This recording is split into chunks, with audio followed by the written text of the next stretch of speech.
itu terkait dengan posisi lidah. Posisi pangkal lidah kita terangkat atau tidak terangkat.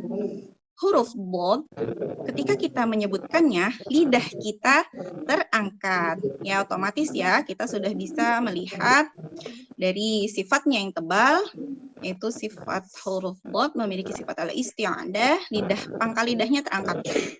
Kemudian sifat berikutnya adalah al-itbaq. Sudah dia isti'adah, dia itbaq. Kalau itbaq itu terkait dengan lidah itu merapat ke langit-langit atau tidak. Sedangkan huruf bod ini, lidah kita harus merapat ke langit-langit. Gini. Terus parkir ke kiri atau ke kanan. Geraham atas. Bo, bi, bu. Begitu, Umar. Jadi dia isti'adah, dia itbaq.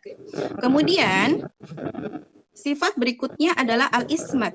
Al-ismat bisa diartikan dengan berat pengucapannya. Berat pengucapannya ya bagi orang Arab. Dan memang huruf bod ini adalah salah satu huruf yang paling berat untuk diucapkan ya Umar.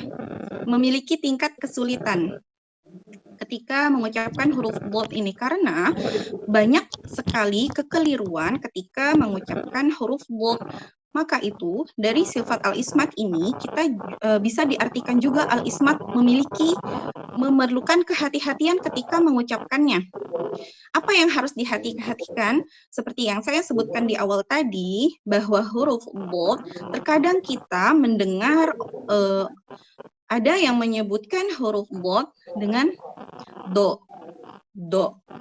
Tidak ada sifat isti'lahnya, tidak ada sifat itbaqnya. Dia hanya menyebutkannya do dengan membentuk vokal o menggunakan bibir, padahal huruf bod itu bukan huruf bibir tapi huruf lidah.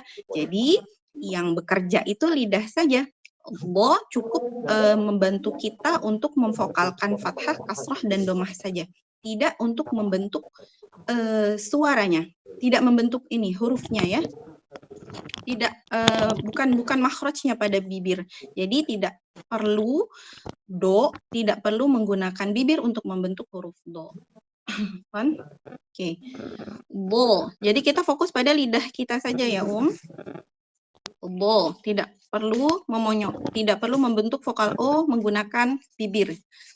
Kemudian sifat istiltolah. Sifat istiltolah ini ada di mana sifat ini? Jadi ini sifat spesial ya dari huruf bod, yaitu memanjang suaranya. Memanjang dari mana? Memanjang dari pangkal sampai ke ujungnya. Kita bisa mencirikannya di misal di lafaz yang ketiga. Pada huruf berharokat suara. Qalba, suaranya tidak putus, terasa getarannya dari pangkal ke ujung. Qalba. Kalau yang tidak istiltolah, bunyinya seperti ini. Waqadba, awalnya nyangkut, tapi kemudian jatuh. Waqadba, jadi jatuh, tidak. Waqadba. Jadi sifat istiltolah itu adalah mempertahankan posisi lidah kita pada makharijul huruf bod sampai kita menyelesaikan bunyi huruf itu ya. Jadi jangan waqad ba, jangan dijatuhkan dulu lidahnya sebelum selesai mengucapkan huruf itu agar terjaga istiltolahnya. Seperti misal di lafaz waladhdallin. Waladhdallin. Kita pertahankan huruf dot pada makharijnya, jangan waladhdallin. Itu tidak istiltolah, itu jatuh lidahnya. Tidak berada pada makhrajnya. Apa bisa difahami, Umar? Semoga bisa difahami ya, Jadi bisa dipahami. Ya. Alhamdulillah. Baik. Jadi jika sudah bisa dipahami, jadi huruf dot itu tadi sifatnya ada 6 ya. Ada jafar, ar-roha, al-istiqa, al-itbaq, al-ismat dan istiltolah. Maka ketika kita mengucapkan huruf ini, kita harus memberikan hak huruf ini ya. Semoga nanti Umah bisa semua menemukan makharijul huruf dhad ya Umah ya, karena nggak masalah sih kalau misalnya belum bisa menemukan makharijulnya, tidak apa-apa. Nah, terus dilatih saja. Karena memang huruf dhad ini memerlukan usaha untuk bisa kita menyebutkannya dengan benar sesuai dengan sifat-sifatnya yang ada ini. Baik, jika tidak ada yang ditanyakan, maka kita masuk ke makharijul huruf po. Makharijul huruf po. Po, huruf hijaiyah asli dari huruf po adalah to, alif, hamzah. Po, jadi ada penekanan. Po.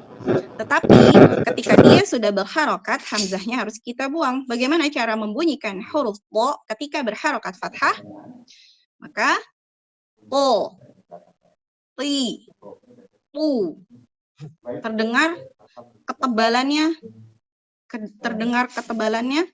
po, ti, pu. Baik dia kasroh, baik dia dhammah.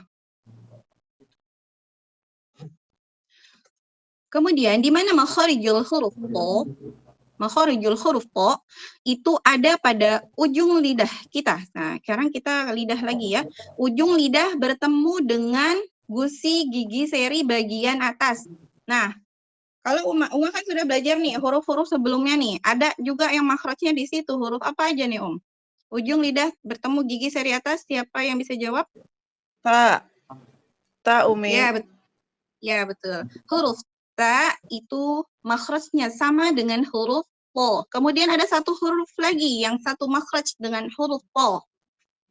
Huruf apa, Uma? Huruf dal, betul. Dal. Jadi, betul, Umi Elinda, bagus sekali, Masya Allah.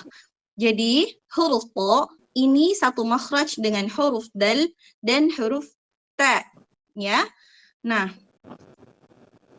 makhrajnya itu ada pada ujung lidah bertemu dengan gusi gigi seri bagian atas. Diraba dulu pakai ujung lidah, di situ tempatnya. Pakai ujung lidah, gigi serinya.